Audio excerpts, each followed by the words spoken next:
Hi again then guys, and welcome to a specific review for the first of three of the Super GT cars, the only three Super GT cars of course that we currently have in the world of GT Sport. Now you're probably wondering, wait a second, we seem to have covered a lot of info about these cars, surely I've already reviewed these? Well actually no, we have looked at all three together in a Rivals match of course. We compared the stock lap times and the fully tuned specs on them, and we've done some tunes for them as well. But funnily enough, we haven't done the straight up single car review. We did a mini review of course for each of them in Rivals, but it's these reviews where we can get much more into it. And of course, the specs in that video, as I said, were in particular comparing their fully tuned potential, because one of the purposes of Rivals is to show people what a car can do without having to necessarily pay out a huge amount of credits on the older games, or in the case of GT Sport, paying out a huge amount of mileage points.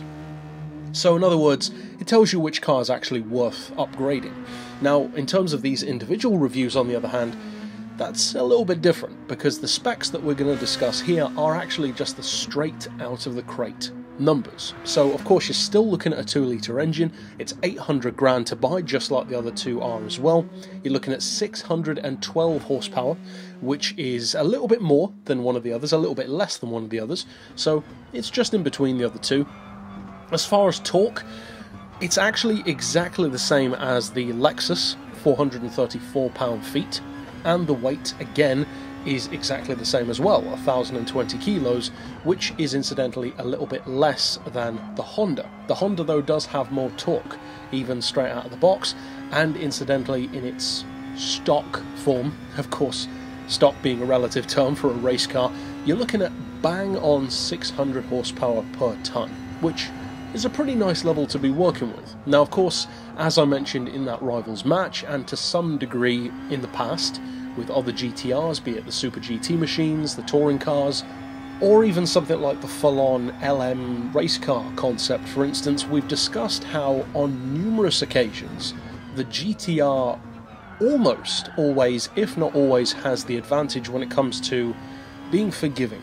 Not just beginner-friendly, but much more than that. It's a car which, as I discussed recently for the R35 in that car's specific review episode, it's just one of those vehicles which it goes way beyond being beginner friendly, because most cars that are beginner friendly tend to also be a little bit slower. That's one of the reasons why they're easier to drive.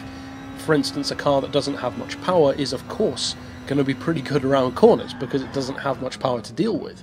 Whereas the difference with a GTR, be it a race car, a road car, and this, as I said, goes for most of them, not necessarily all, I'm not going to go that far, but they're not just beginner friendly, they're also pro friendly. They're that good. They legitimately cover the entire board of skill, from novice to seasoned pro. And that's the great thing about the GTR, it makes it such an accessible machine to work with. It's one of the reasons why it's so popular in the real world, in games, in racing. Of course, it's one of the most dominant forces. If you look at its entire history, there are relatively few other cars that have had as much success in various forms of motorsport as the GTR has. I should think the Porsche 911 probably comes close, if not surpasses it, but I can't think of many others. I guess the Corvette, perhaps, as well, but it's in an exclusive club. That's the point. A car which can truly go into all manner of competition, be it GT3, GT1 back in the 90s, touring cars, rally cars.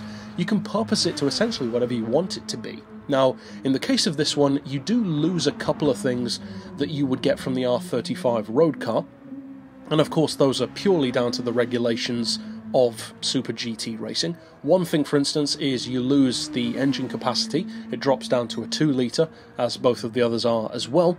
And you also, of course, lose all-wheel drive, which just wouldn't be fair, obviously, if you had that compared to the rear-wheel drive of the other two. So, what kind of a difference does that make? Well, spoiler alert, if you've been around on the channel for the Rivals match, and especially for the tune, even without all-wheel drive, it's very easy to use. The weight is so low, the grip is so high, it's got a ton of downforce, of course already coming with the stickier, racing hard tyres, it's going to be easier to use. But the great thing about these Group 2 cars as well, and it'll be very interesting to see if anything else comes to Group 2 in the future, I'm not sure, it could potentially, but I'm not necessarily going to bet any money on that, is that they're not just extremely fast, but they're also surprisingly forgiving. All three of them to different degrees. They're cars which can take on prototypes legitimately, and certainly Vision GT cars, but at the same time they look, they sound, and in some cases they even have a similar spec to something like a Group 3 car. So they're a very nice middle ground between the two, and it's nice to finally have that as an official thing in the franchise, because we already knew that these cars were that good, but it was never really represented that way as far as a category goes, because of course on the old days we never had classes at all. They were just governed by basically the amount of power that the car had and the drivetrain, way back as far as like Gran Turismo 2, 3, that kind of thing. Then around Gran Turismo 5 and 6 we got the PP point system, which gives you a better idea of how good it is, but at the same time it's not a category as such. Whereas now that we have an official category for it in Group 2, it makes sense. It really shows exactly how good they are, how good they should be, because of course the NSX Super GTs, the Supras, the Skylines, the GTRs, all on Gran Turismo 5 and 6 already, were dominant cars. The GTR Stealth, for instance, was one of the most popular choices for good reason. It could take on prototypes, and so can this one. The difference is, for me personally, I actually like this one even more, because there's something about that 2-litre engine, for me in particular, which just makes the car feel very sprightly. The standard engine in most of the other GTR race cars, be it the big wide-body GT3s or the fictional touring car version that was on Gran Turismo 6, they feel quite big and lumbering to some degree, whereas the body kit on this one is smaller, the engine is smaller, more rev-happy, and it isn't just more rev-happy, it feels more rev-happy as well. It's got more of a high warble to it. It likes to be worked hard, it likes to be revved high, but it still puts out a great amount of torque and power. So it really is a pleasure to work with across the board.